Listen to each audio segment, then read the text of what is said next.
And we're back with episode 9 of Dog Football Weekly. It's your host, Reed, with your co host, Russ. and there's no special guest today. We're just going to, do a show with the two of us. But some big news in the college football world, especially for Georgia.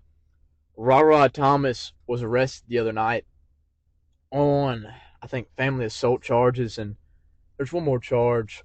Russ, what do you think about it? We've seen players get arrested over the years, and a good example of an arrest is Javon Bullard. He was out for just a little while, but then he came back. So the Rara Thomas case could, it could be okay or it could be bad, and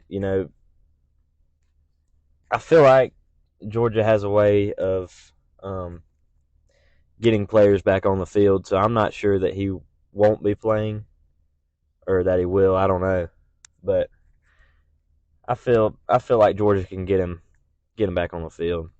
It's a difficult situation for the university. It puts the school really in a bad light, in a bad spot. Probably they're probably going to receive some unfair judgment, regardless of what Yeah, decision they make with the suspension, or if they let him play, or if they handle discipline themselves, which I think they most likely will. And I think that's unfair on the school and the coaches. But you know, whatever. He's a great football player, and he would be a pivotal piece and will be on that team next year if he can stay out of trouble and get back on the right track and buy into what they're trying to do in Athens. and if he can't play, if the team dismisses him or something, that's a big hit for Georgia.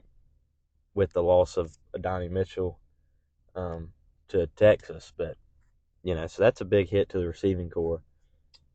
You know, one of the places after the season that I was most confident in, really one of the rooms, was our receiver room going into next season. And Blaylock entered the portal. Adonis goes to Texas, but we bring in two guys. Well, we don't just have. We're not at the point anymore where we're like, oh, we don't need him. We don't need him. And sure, that room will probably be fine without him because I have Lovett, Ladd, Rosemary Jack Saint, Dylan Bell. All four of them will be good to go. But it's always nice to have an all conference receiver in that room. Really, two of them. One of the guys that I'm really excited to see play next year is Dylan Bell. Like we saw flashes of him this year, and I think he was a really good receiver, to be honest with you, for the position that he played behind all those people. And I He think he does a great he job. got put in a bad spot. True freshman comes in and he's got to play. You know, Adani gets hurt, and they're looking for that other guy, and he comes right in. And Ladd struggled at the beginning of the year, and we really needed a guy in that room to kind of not be a superstar, but do what he's asked to do, catch the balls he needs to catch, and just play good football. And he did that. Yeah. And I was when I first saw number 86, Dylan Bell, on the field. I wasn't sure. I was a little uneasy. I was kind of like, well, can this guy play? I hadn't really heard of him.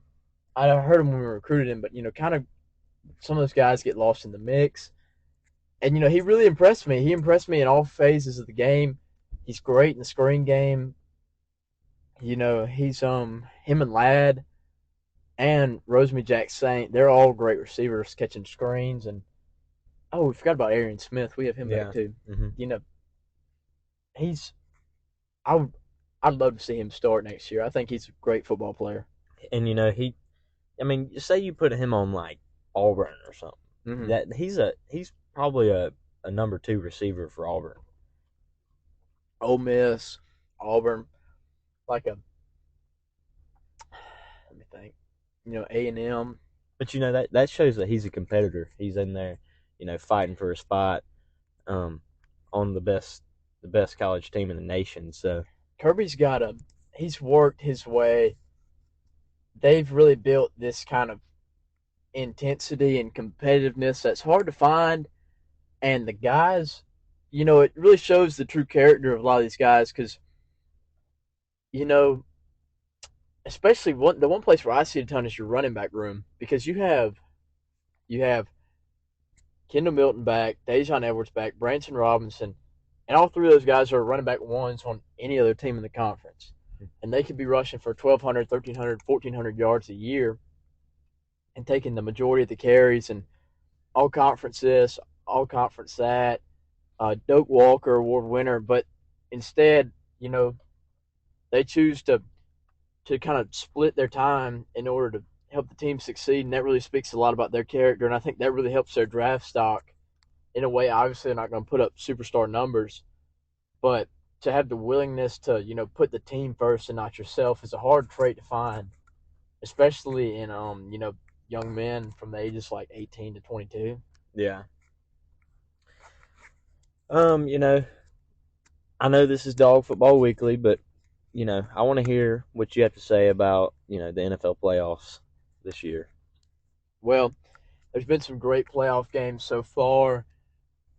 I was really disappointed in the Eagles and Giants game this past weekend, and the Bills and Bengals. Yeah. Those two games really let me down. Josh Allen let me down. He's turned into. Mm-hmm. I'm not going to say he's. Kirk Cousins in prime time always struggles, and Josh Allen in the playoffs seems to struggle. He too many turnovers, and he almost reminds me of Dak Prescott. Yeah. Obviously, Mm-hmm. I think he's more talented than Dak. Now, but they both turn the ball over a lot. They both have loaded teams with loaded talent, but they can't get past the divisional round. Yeah. And I mean, they had to go. They played a Miami Dolphins team against Skylar Thompson. He's a third string, right? Yeah. Third string quarterback. Third string quarterback, another seventh round guy. And they went down to the final minute. Miami had the ball driving, and it was a horrible mistake by Mike McDaniel. Not to get a playoff on 4th and 1. I'm just not impressed. I think going into this weekend, I think Cincinnati is going to go into Kansas City, win a big game. I think they'll win 34-24. I think in the NFC, the 49ers beat the Eagles. I think that game goes to overtime. And I have 37, 37, 34. Yeah. I mean, I like your picks. Obviously, mine are a little bit different. I have the Chiefs beating the Bengals this weekend, and the 49ers beating the Eagles. The Eagles are, they're good and all, but the 49ers, their offensive scheme and their defense is just unbelievable to me how good they are. And the Chiefs, they're going to win because Patrick Mahomes is a winner and he's the guy. And whether he's hurt or not, he's the guy that is going to come on the field and compete and do what he's supposed to do. He's that game. I think Cincinnati has the better team, but sometimes it really doesn't matter. And I think quarterback play determines the winner of that game. And really not so much. It's interesting how these teams, you know, the Chiefs and the Bengals are so quarterback centric. Everything revolves around their quarterback, and their quarterback is their star. And then you go to the NFC, and yes, Jalen Hurts is an MVP candidate, but he didn't do it by himself. Miles Sanders is a great back. Mm-hmm. AJ Brown, Devonta Smith, Goddard, they're great playmakers. The 49ers, I mean, I think you could plug any quarterback into that system and he'd be successful just because of how good their coaching is. And I mean, those teams have great defenses too. They're not just all offense, throw, throw, throw, throw, throw. So it's it's going to be the Super Bowl this year is going to be an interesting game. It's going to be an interesting matchup. And, I can't wait. NFL playoff football is different. Yeah. It's Mm-hmm. not, it's one of those things. It's hard to, truly describe the intensity and the magnitude of the games and all that. But it's, it's really going to be, it's going to be tough. you know, whoever wins it, I could see all four teams winning it. I mean, you can pick anybody, any team that you have right now could win the game, and that's just how it is. Um, with the quarterback play, you were talking about how special the quarterbacks are for Cincinnati and the Chiefs, but Jalen Hurts is a great quarterback and he can lead his team pretty well. I mean, but I think the key to for the 49ers to beat the Eagles this weekend is um, just to slow their offense down. Jalen Hurts is not going to make that many mistakes at the position. So if the 49ers can give them like a few three and outs and give their offense some wiggle room, I think that's when they pull away from the game. You know, one of the things that I think is really undervalued in the NFL is a quarterback that is mobile. I think the game's evolving more towards that. Um, the reason why I picked the Bengals is not because I think Patrick Mahomes is or that Joe Burrow is better than Patrick Mahomes, because truly I think Mahomes is the best quarterback in the league. But that ankle sprain is going to put him in a position where he's really stuck in the pocket. And Joe Burrow is his athleticism is kind of like Stetson Bennett. He's sneaky athletic. Yeah, He's got good speed and good feet, and his ability to run, Jalen Hurts' ability to run. Brock Purdy, haven't seen it a whole lot, but I think he can scoop pretty well. yeah, he's pretty shifty. It's going to be mobile quarterbacks are hard to come by in the NFL, and I think that ankle sprain. Chiefs fans, well, his arm's not hurt. He still throws best pocket passer in the league, even if he can't run. That's true and all, but he's not going to have that same elusiveness rolling out of the pocket, making those big time throws on the run. All that, that's got to wear down on your ankle and your body. And I think that injury is going to be something that's tough to watch. Yeah, I agree. And capping this episode off a little bit, I think I'm gonna give my score prediction. I have Chiefs winning the Super Bowl, 37-17.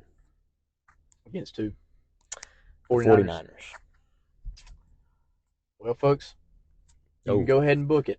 You heard it here first. well, our sponsor today, by the way, is Valley Duck Boys Honey. Valley Boys Honey.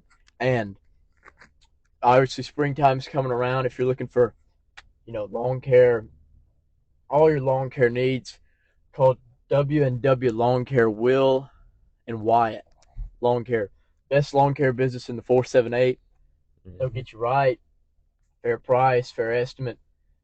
You know, I'd trust them with my yard. I'd trust them cutting a golf course, the Masters. I mean, they're great at their job, and they're our sponsor for today's video.